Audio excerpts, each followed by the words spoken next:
औज़ु बिल्लाहि मिनश शैतानिर रजीम बिस्मिल्लाहिर्रहमानिर्रहीम।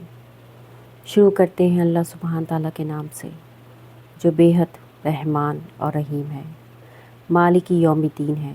हम सिर्फ़ उसी की इबादत करते हैं और उसी से मदद मांगते हैं और सीधे रास्ते की तलब रखते हैं, उस रास्ते की जिस पर उसने इनाम किया, ना कि वो रास्ता जो मखतूब लोगों के लिए है और जो भटके हुओं के लिए है। आइए इस जुम्मे के दिन अल्लाह सुब्हान ताला से दुआ करते हैं कि सब तारीफ़ें बेशक अल्लाह सुब्हान ताला ही के लिए है, जो नूर है आसमान और ज़मीन का और जो कुछ उसके दरमियान है। हर किस्म की तारीफ़ उसी के लिए है।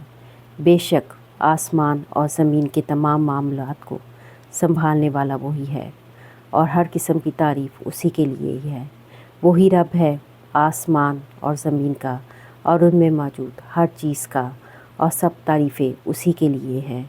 उसी की बादशाहत है आसमान और ज़मीन की, बादशाह है आसमान और ज़मीन का और सब तारीफ़ें उसी के लिए है।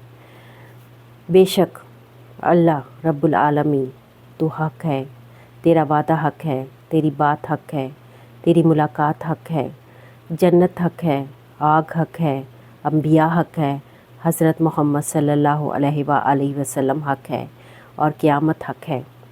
ए अल्लाह सुब्हान ताला, हम सब तेरे ही ताबे हैं और तुझी पर तवक्कल करते हैं और तुझी पर ईमान लाते हैं और तेरी ही तरफ हर तरह से रुजू करते हैं। तेरी ही मदद के साथ हमने अपने दुश्मनों के साथ और तेरे दुश्मनों से मुकाबला किया और तेरी ही तरफ फ़ैसला लेकर आए। बस हम सबको माफ़ कर दे, जो कुछ के हमने पहले किया और जो कुछ हमने बाद में किया, जो कुछ हमने पोशीदा किया और जो कुछ हमने सरेआम किया। तू ही इन सब को आगे करने वाला है और तू ही इन सब को पीछे करने वाला है। तेरे सिवा कोई माबूद नहीं है, तू ही माबूद है। बेशक तू सबसे बड़ा है, सबसे बड़ा है। अल्लाहु अकबर कबीरा, अल्हम्दुलिल्लाहि कसीरा व सुब्हानल्लाहि बुकरत व असीला। आमीन या रब्बल आलमीन।